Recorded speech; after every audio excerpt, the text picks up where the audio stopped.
बनाया है। अब हमारे साथ केंद्रीय मंत्री हरदीप पुरी जी जुड़ रहे हैं आज तक पर। हरदीप जी, बहुत स्वागत है आपका आज तक पर।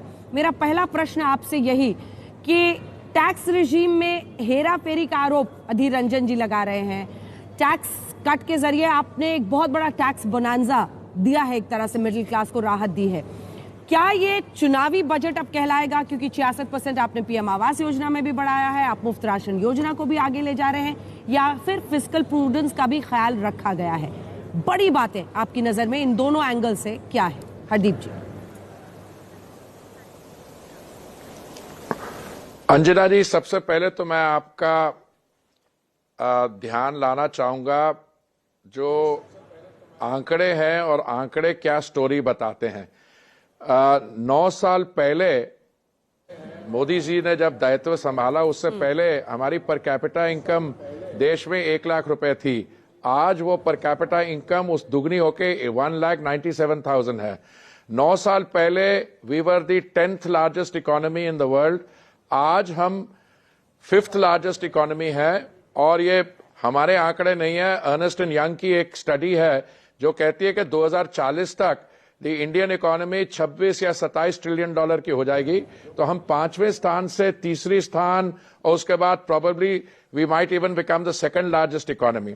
उसको एक तरफ छोड़िए, आज का बजट जो है, please look at this in connection with कल माननीय महामहिम राष्ट्रपति जी की स्पीच, कल का इकोनॉमिक सर्वे, और ये बजट क्या कहता है।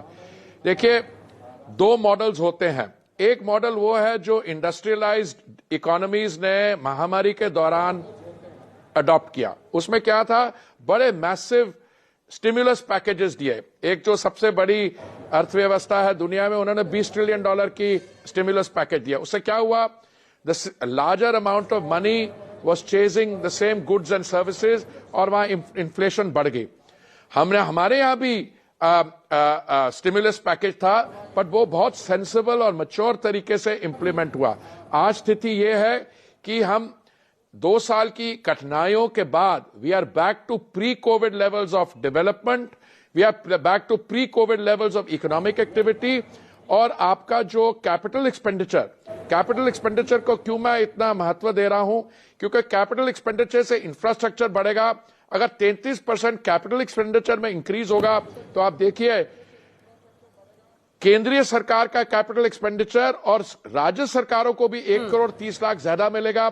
उसमें इंफ्रास्ट्रक्चर बनेगा, सीमेंट यूज होगी, स्टील यूज होगा, और इसमें इकोनॉमिक एक्टिविटी को बूस्ट मिलेगा। ये तो ओवरऑल कैपिटल एक्सपेंडिचर। अब बाकी सेक्टर्स में भी आ जाएं, तो ये डेवलपमेंट और ग्रोथ ओरिएंटेड बजट है, which is forming the basis for our transition to become a developed economy.